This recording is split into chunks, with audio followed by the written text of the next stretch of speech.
Salut tout le monde, c'est Ginji. Alors, je fais une vidéo pour parler de créativité. Je pense pas que ça sera une Ginji DR, je vais pas l'estampiller comme ça.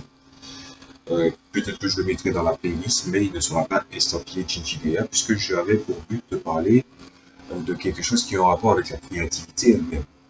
Alors, je pense que si vous avez fait des recherches, ou même quand vous essayez de définir ce qu'est l'inspiration, vous avez deux définitions. Vous avez celle où on vous dit que quelque chose vous a été en contact avec quelque chose qui justement vous a amené à une réflexion et justement la réponse à cette réflexion ou ces nouveaux questionnements ou le propos que vous avez voulu traiter qui est autre. Donc en gros, ce que ça vous a évoqué, c'est de l'inspiration. Alors qu'il y a la définition, la moins noble mais malheureusement la plus utilisée, c'est ah, j'aime ça, je vais le copier et je vais le coller dans ce que j'avais envie de faire. De définition. Et du coup, je me suis dit, comment faire en sorte de rendre hommage, ou plutôt la vraie question c'est, rendre hommage à un auteur qui vous a plu, est-ce que pour autant on doit pomper plus ou moins ce qu'il a fait et restituer une interprétation dessus? Je prends l'exemple de Senseiya parce que c'est l'exemple que j'ai envie d'utiliser et qui a un rapport avec ce que je vais vous raconter. C'est-à-dire qu'il y a beaucoup de systèmes de Senseiya, mais jouer ces chevaliers de bronze, chevaliers d'argent, chevaliers d'or, ou peut-être même d'autres chevaliers, que sais-je, est-ce que c'est forcément un bon hommage à Masami Kurumada ou Senseiya que vous avez aimé? Et du coup, moi j'ai été confronté plus ou moins à cette question et j'ai envie de vous faire part de cette histoire. Petite histoire qui peut-être va vous mettre certaines réflexions. Je sais pas trop qu'est-ce que j'attends de raconter, qu'est-ce que j'attends du fait de raconter ça, mais bon, on va essayer de faire au mieux. Je vous explique. C'était il y a plus d'une décennie. J'ai travaillé sur mon premier univers fixe qui justement avait un point commun avec Senseiya, mais pas seulement Senseiya, mais Bleach. Alors que Bleach, je ne connaissais pas encore. J'ai été Bleach est sorti en 2001 et j'ai connu, en tout cas en manga, Bleach est arrivé tardivement en France. Et en plus de ça, j'ai connu Bleach en 2007. Voilà. En sachant qu'on était en 2002-2003 quand j'ai commencé à travailler sur cet univers. Alors, j'ai fait un univers qui est grand, très grand, où c'était admis qu'il y a des personnages qui étaient des surhommes, et qu'ils avaient plus ou moins le moyen le moyen de combattre des forces obscures. Et c'est souvent des armes. Hein. En gros, on disait que ces personnages-là étaient des anges et ils combattaient des formes de vie qui étaient des espèces de démons. Donc quelque chose d'assez classique et assez proche de Bleach. Je veux dire, même le fait que pour incanter leurs armes, il y avait une formule, c'était proche de Bleach. C'est pour ça que quand j'ai connu Bleach, j'étais sur le cul. Je me suis dit, il y a des gens qui y ont pensé. Voilà. Le problème, c'est qu'on était dans un univers de fantasy, un univers de fantasy qui était même un peu trop obscur pour ce que j'avais l'habitude de produire. Et surtout, qui n'avait pas forcément des failles scénaristiques, mais le monde, il était beaucoup trop grand. En gros, le monde, c'était une espèce de fractal infini, où il n'y avait pas de planète, c'est vraiment des terres, on va dire, plates, pour être un peu vulgaire, et avec plusieurs couches de monde. Et du coup, il y avait des portails qui reliaient tout ça. Donc du coup, quand quelqu'un avait une carte de son monde, il avait seulement la carte de son monde, et son monde était le point central d'une carte si jamais il la cartographiait. Ce qui veut dire que si quelqu'un avait une carte et venait d'autre part, ben, il n'aurait pas pu lire correctement la carte. Donc vous voyez que c'est quelque chose d'assez perché en fait. Et puis, j'ai laissé tomber. J'ai laissé tomber pour l'univers que je suis en train, mon univers principal, que j'ai adapté, que je suis en train d'adapter en JDR. Voilà. Donc, qu'est-ce qui s'est passé ensuite? Pourquoi je raconte cette partie? Elle est très importante pour ce qui va suivre. Qu'est-ce qui s'est passé? Alors, il y a eu plusieurs années plus tard, donc on va dire de nos jours, il y a, en février, donc il y a plus ou moins 3 mois, et j'étais en train de travailler sur un autre univers, mais dans le but de faire un one-shot, jusqu'au moment où je me suis rendu compte que euh, il y avait beaucoup de lieux communs avec l'univers que je vous ai parlé avant. Et je me suis dit, est-ce que c'est intéressant de parler de ça, de traiter cet univers? Et du coup, je me suis dit non. Et j'étais en train de parler avec un ami qui est à la tablée, et il m'a dit, ouais, pourquoi on ne ferait pas un one-shot sur Senseiya? Ah bon, après avoir questionné, je ne vois pas trop qu'est-ce qui... En fait, les choses qu'il attire sur Senseiya, c'est pas des choses qui attireraient les gens, et c'est pas pour dire que Senseiya traitait bien cet aspect. Et ça, c'est une autre histoire. Donc, du coup, je me suis dit, pourquoi pas? Après, j'ai commencé à chercher les 88 constellations. Donc, les 88 constellations occidentales, déjà, il y a un gros problème. Parce que la plupart du temps, c'est des animaux, des figures mythologiques. Leur partie, vu que c'est été créé par des navigateurs, ben, c'est des constellations liées à des objets de navigation. Et personnellement, ça m'avait déjà cassé mes couilles. Du coup, je me suis dit, déjà, on a choisi arbitrairement d'attribuer les 88 armures à Athéna. Par exemple, la constellation du Pan, donc l'oiseau, quand le mâle il a une espèce de queue en éventail, voilà, avec des ocelles. Ben, normalement, moi j'aurais dit que cette armure-là, par exemple, elle serait tombée, par exemple, sur l'égide de la protection des rats. Donc j'ai commencé à chercher certaines divinités pour voir est-ce que je peux pas juste sortir du carcan parce que je veux dire, Senseiya, c'est peut-être un des univers de manga les plus adaptés en JDR avec chacun des systèmes. Et personnellement, adapter un système de JDR pour un manga, c'est quelque chose d'extrêmement difficile. Voilà. Sauf si vous vous portez plus sur la narration et que vous acceptez qu'à un moment, ben, le système OSEF. En tout cas, c'est les observations et les témoignages que j'ai vus. Et de toute façon, je ne comptais utiliser aucun de ces systèmes. Ça ne me plairait pas. Et ce que j'en ai vu ne me plaisait pas non plus. Et du coup, je me suis dit, il faut que je fasse des recherches pour savoir est-ce que les divinités ont forcément des tas de constellations d'armure. Alors, Senseiya, Omega m'avait déjà donné des pistes, mais bon, on sait que Pallas, ils ont dit que Pallas et Athéna, c'est deux personnes différentes. C'est juste que Pallas, c'est la jeune sœur, et alors qu'en fait que Pallas, c'est l'autre nom d'Athéna. Pallas, Athéna. Voilà. Mais c'était pour raconter une histoire, et Senseiya Omega, on critique, enfin, des gens ont critiqué. Personnellement, moi, je trouvais que c'était plutôt un bon programme d'animé. Voilà. Après avoir justement cherché, je me suis dit, effectivement, on n'est pas obligé d'avoir des constellations, on peut créer ces constellations. Mais c'est pas tous les dieux qui ont des chevaliers qui sont justement sous leur égide.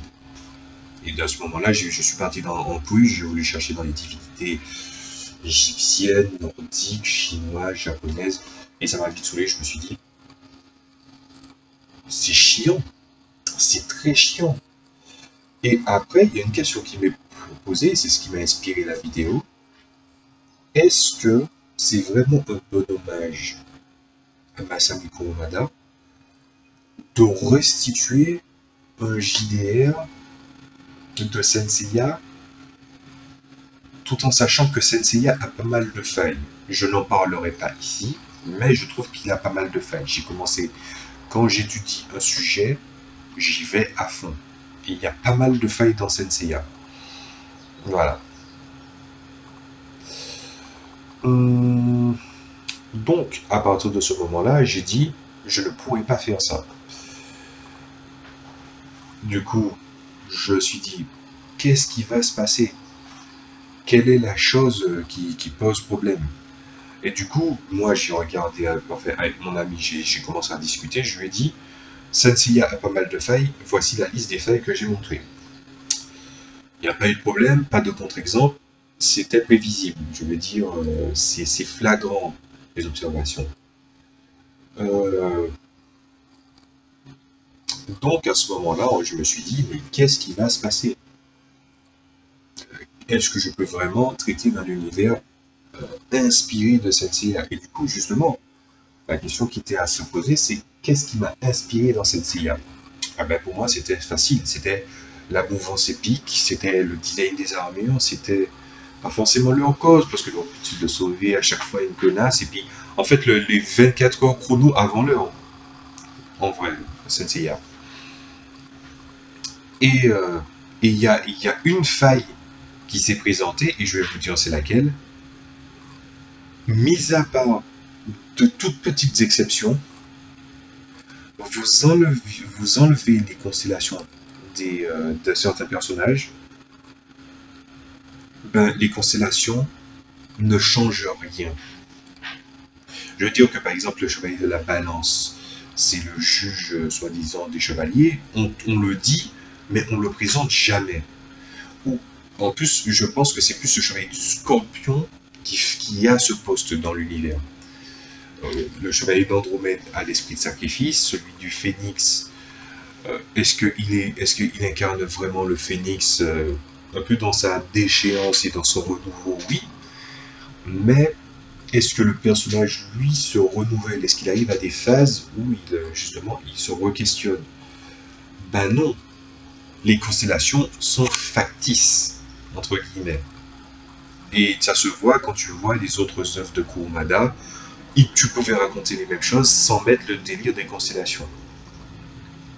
Et à ce moment-là, je me suis dit, et si je pouvais faire en sorte que les constellations aient un impact? Donc du coup, j'ai créé un univers. Et j'ai commencé à... j'ai voulu faire un univers. D'habitude, mes univers, ils sont très très larges, très très étendus. Je veux dire, en comptant l'univers dont je vous parle, euh, les univers sur lesquels je travaille, il y en a, sur les 4, il y en a 3. Les univers sont ultra vastes. Voilà.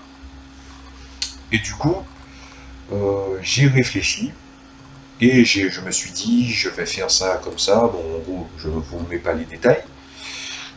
Et après, je me suis rendu compte que les bribes de la grosse base de l'univers que j'avais fait avant, dont je vous ai parlé au tout début, a été réactualisée et que ce que j'avais envie de poser et les bases qui avaient déjà été posées dans cet univers-là étaient plus ou moins présents dans cette mouvance un peu de Senseiya, ce côté épopée, ce côté épique, mais que toutes les failles de cet univers se sont comblées avec le temps. C'est-à-dire que je me suis dit, j'étais en train de travailler sur le truc, je travaille les constellations, je travaille les différents éléments. Il y a le fait que, par exemple, je ne rentre pas trop dans les détails parce que je voudrais, s'il faut que je présente ce projet-là par la suite, je le présenterai calmement et surtout dans le détail. Et du coup, je me suis dit, je pose ça, puis je me dis, non mais attends, c'est l'univers que j'avais fait avant. Et oui, c'était l'univers que j'avais fait avant. C'est juste que les objets étaient un peu des icônes qui auraient pu être des figures de constellation. Et du coup, ben, j'ai fini par rassembler les constellations et j'ai dit à mon ami justement, tu sais, j'ai fait un univers qui était similaire à ça, qui ressemblait beaucoup à Bleach avant l'heure, hein, comme je le rappelle, je ne connaissais pas Bleach avant, et aussi Senseiya avant l'heure, un mélange des deux. Mais surtout, la question des constellations sont encadrées dans l'univers, je ne vais pas vous dire comment, mais j'ai rendu hommage à Masami Kurumada, je pense, en faisant en sorte que la mouvance épique et épopée soit gardée, mais que ce que plus ou moins j'étais en profond désaccord, ou c'était pas assez travaillé à mon goût, ou que les axes, même si c'est pas lui qui les avait créés, étaient pour moi un peu chiants, ben du coup je les ai retravaillés. Et j'en ai même effacé certains aspects. Dans ce jeu que je vous parle, j'ai créé un système qui qui fonctionnent même très très bien si j'y joue. Et surtout, il y a des constellations. Il n'y en a pas 88, hein, par contre. Il y en a 324, un truc comme ça. Donc, et là, les constellations, elles ont une symbolique. Elles ont, là où justement j'ai tendance à parler, et là je vais plutôt rentrer dans le domaine de l'ésotérique, légèrement, hein, c'est que je considère qu'on ne peut pas voir l'avenir des gens avec les étoiles telles qu'on les voit maintenant. Il y a une infinité d'étoiles qu'on voit et qu'on ne voit pas.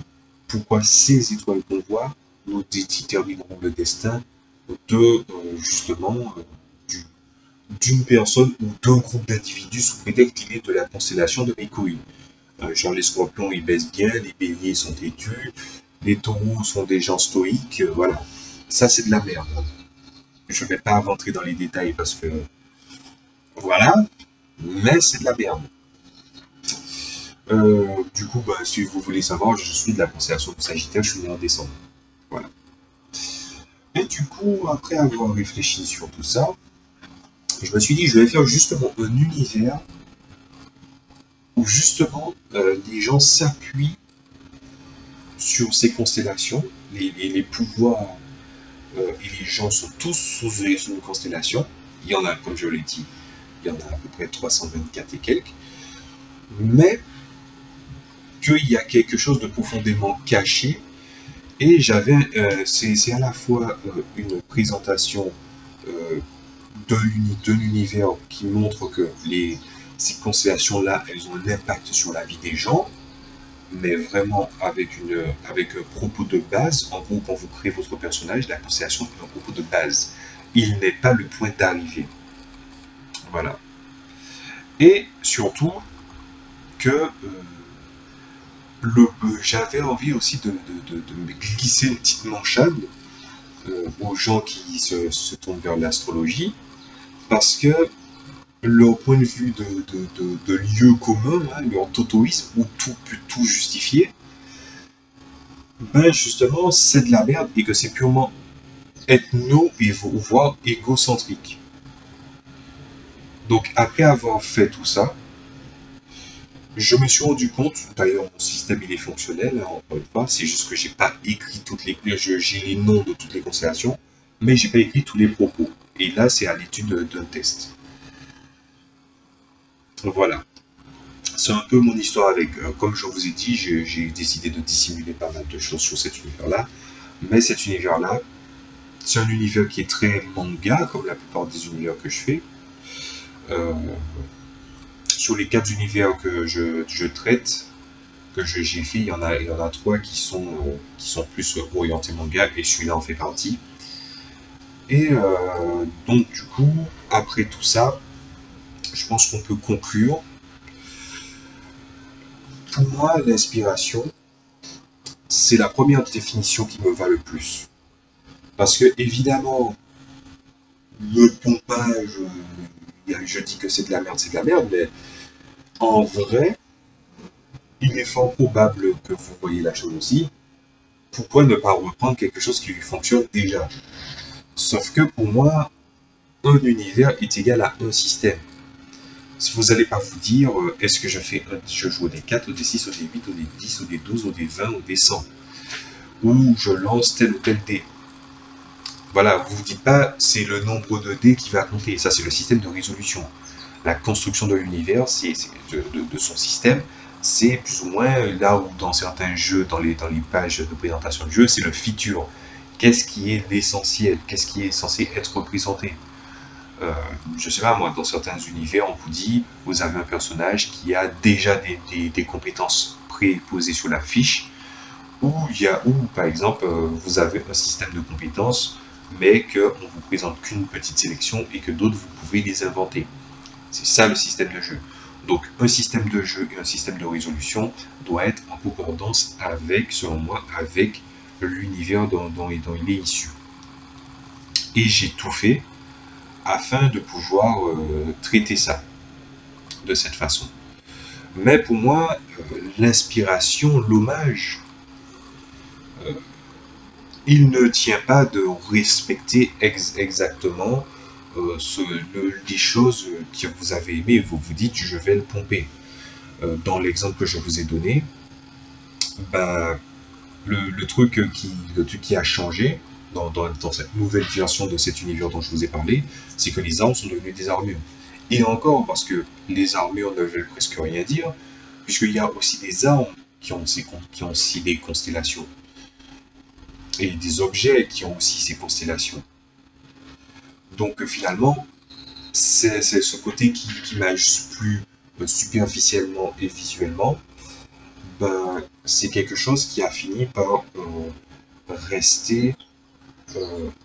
Attention, c'est ancré dans le système de jeu, mais que ce soit une arme ou un objet, l'objet et la personne qui s'en sert fait sens. Et il y a une collision, un contact entre les constellations, entre les objets, et surtout, ça permet de créer sa propre mythologie dans l'univers. L'univers a sa mythologie, mais apporter la mythologie à son personnage, c'est-à-dire construire sa mythologie, c'est quelque chose de difficile à faire dans certains univers. Et je ne parle même pas des univers qui se basent sur des mangas. Parce que dans les mangas, la plupart du temps, il y a déjà une mythologie qui est existante et on doit faire en sorte de ne pas la trahir. Mais Sensei a à la fois ce côté où on peut raconter des histoires avec plein de chevaliers et interpréter plein de chevaliers, mais les constellations les constellations sont un principe factice. Ce qui fait Senseiya, c'est ses personnages. Et comment restituer ça dans un JDR? Ben pour moi, la réponse, elle était simple. Moi, j'ai mis ce système de constellation parce que c'est un point d'entrée, c'est des thématiques, et ces thématiques font sens avec les caractéristiques de début. Parce que oui, elles affectent les caractéristiques de début. Il y a très peu de place au hasard à la création de personnages. Ce qui fait que une fiche de personnage, on peut la faire en 15 minutes. Donc c'est super. Je pense que je vais travailler et publier cet univers. Mais aussi, j'ai écouté ça dans un podcast il n'y a pas longtemps. Je pense aussi que quand quelque chose nous inspire, il faut le référer dans les remerciements au début du livre, dans les avant-propos. Et c'est clair que Senseiya va y figurer. Senseiya, c'est une partie de mon enfance. Je n'aimais pas Dragon Ball quand j'étais petit. Dragon Ball Z en tout cas, Dragon Ball je ne l'ai pas connu. Et Senseiya, c'était Senseiya et voire même Sailor Moon, qui justement ont beaucoup de lieux communs au passage, hein, puisque j'aime beaucoup les deux. Ben, justement, je pense que j'ai rendu de bons hommages à ça, à ces univers qui m'ont vu grandir et que j'ai grandi avec eux. Donc, pour moi, la réponse que j'ai envie de vous apporter, c'est on n'est pas obligé de faire quelque chose qui ressemble tel quel à notre inspiration. L'inspiration, c'est pas juste du pompage ou dire je vais rendre hommage à ça et prendre quasiment tout le truc. C'est l'univers que vous avez en contact et que vous avez aimé, pourquoi vous l'avez aimé et quelles questions ça vous a soulevé. Senseiya n'est qu'un exemple parmi tant d'autres. Donc j'espère que cette vidéo vous a plu, vidéo qui est quand même assez intime. Normalement j'aime pas parler de mes projets qui viennent juste de débuter, mais franchement c'est comme les autres univers, hein. Je veux dire, tous les systèmes sont déjà prêts, il ne reste qu'à les écrire, sauf que je n'ai pas des milliers de camps qui me permettront de travailler à l'infini, et surtout j'ai une santé qui est plus que discutable. Voilà, tout n'est pas parfait. Enfin, rien n'est parfait. Donc, si vous avez aimé la vidéo, n'hésitez pas à mettre un pouce en l'air. N'hésitez surtout pas aussi à partager la vidéo, hein, c'est bien pour le référencement. Et surtout, je pense que la réflexion sur l'inspiration, elle pourrait être intéressante pour pas mal de gens. Surtout en matière de JDR, où souvent, quand des gens veulent vous donner des astuces de création, ils vous disent « Ah non, mais vous avez qu'à pomper ça ». Voilà, je suis pas fan. Bien sûr, on a toujours un point d'origine, quelque chose qui nous a... L'idée même de construire un JDR, il y a forcément des choses qui vous ont influencé. Mais est-ce que ça veut dire que vous allez prendre toute la bouteille et la verser? Non. Hein? Sinon, ça fait un mélange de coca, sur ta banane dégueulasse. Voilà. Et surtout, si en commentaire vous avez aussi eu cette question qui vous est tombée sur le coin de la gueule au moment où vous étiez en train de travailler justement sur un univers qui était déjà existant, ben, n'hésitez surtout pas à le dire en commentaire, histoire qu'on discute un peu, ça serait marrant. Sur ce, je vous dis à plus. Salut tout le monde.